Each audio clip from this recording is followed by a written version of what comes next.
प्रिय विद्यार्थियों,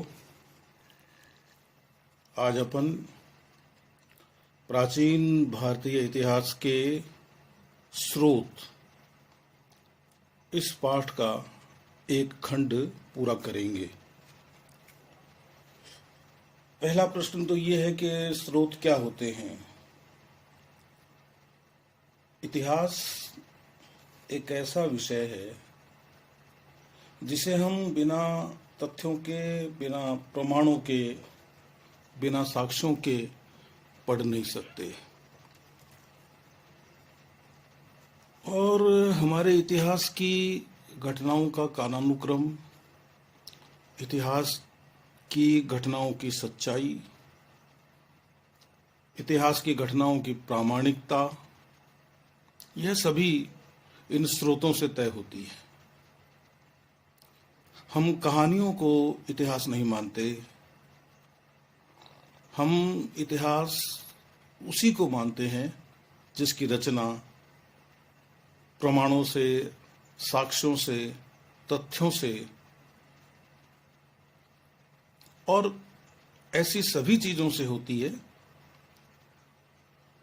जिनके आधार पर हम यह निश्चय कर सकें कि हाँ, ऐसा हुआ था। और उसके बाद इन स्रोतों के आधार पर घटनाओं का विश्लेषण होता है और उसके बाद में निष्कर्ष निकाले जाते हैं, नतीजे निकाले जाते हैं। तो चूंकि अपना जो भारत का इतिहास है, इसके कौन कौन से स्रोत हो सकते हैं जिनके आधार पर हम भारत के इतिहास में हुई घटनाओं को जान सकें, उनका विश्लेषण कर सकें, नतीजे निकाल सकें और भविष्य के लिए कोई अच्छा रास्ता चुन सकें। इतिहास का उद्देश्य ये होता है कि हम बीती हुई घटनाओं से अपने भविष्य के लिए, मानव जाति के भविष्य के लिए कुछ सीखें। इतिहास पढ़ाने का जो आधुनिक ढंग है वो हमने अंग्रेजों से सीखा, या यूं कह सकते हैं कि हमने यूरोप की पद्धति का अनुसरण किया, क्योंकि सारी दुनिया में यही हो रहा है। और उनका जो मुख्य आधार है, और बातें तो मैंने अभी आपसे की ही, लेकिन उनके इतिहास रचना का जो मुख्य आधार है उसमें एक बड़ा आधार है कालानुक्रम। किस घटना के बाद कौन सी घटना हुई, किस घटना के पहले कौन सी घटना हुई, इसे एक क्रम में लिख देना, उसका विवरण एक व्यवस्था में देना, वो हम जानते तो थे, लेकिन इस पर जोर जो दिया गया वो हमने यूरोपियनों से सीखा। और आजादी के पहले जो इतिहास पढ़ाया गया, जिस इतिहास की शुरुआत अपने देश में हुई, विद्यार्थियों को जो पाठ्यक्रम पढ़ने को मिला, उसका आधार वो ऐतिहासिक कालानुक्रम ही था। इसी आधार पर विदेशी इतिहासकारों ने बार बार कहा कि भारत के लोग, और खासतौर से उनका जो संकेत था वो प्राचीन भारत के लोगों की तरफ था, कि उनमें कोई ऐतिहासिक चेतना नहीं थी।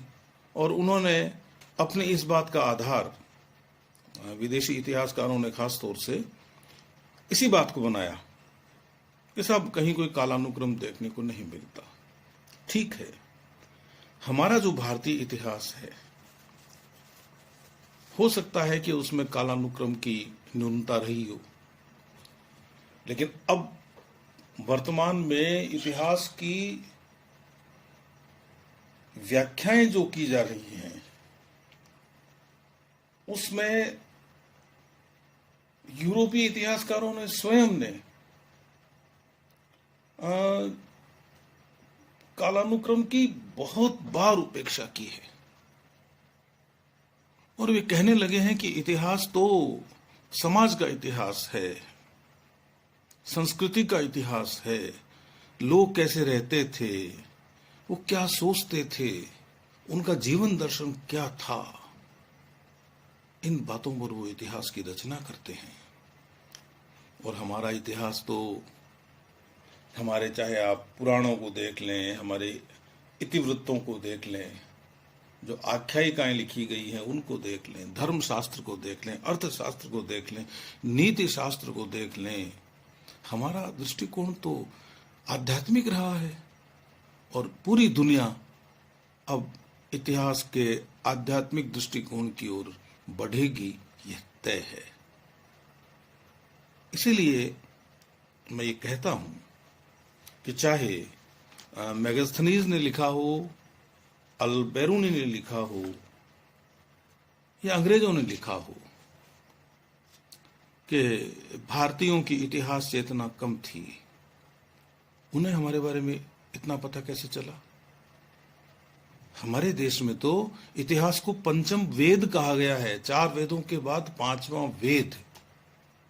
और वो जो 4 वेद हैं, भारतीय संस्कृति के मूल आधार, क्या इन 4 वेदों का अध्ययन करने के बाद में कोई कह सकता है कि हमारे यहाँ ऐतिहासिक चेतना की कमी थी?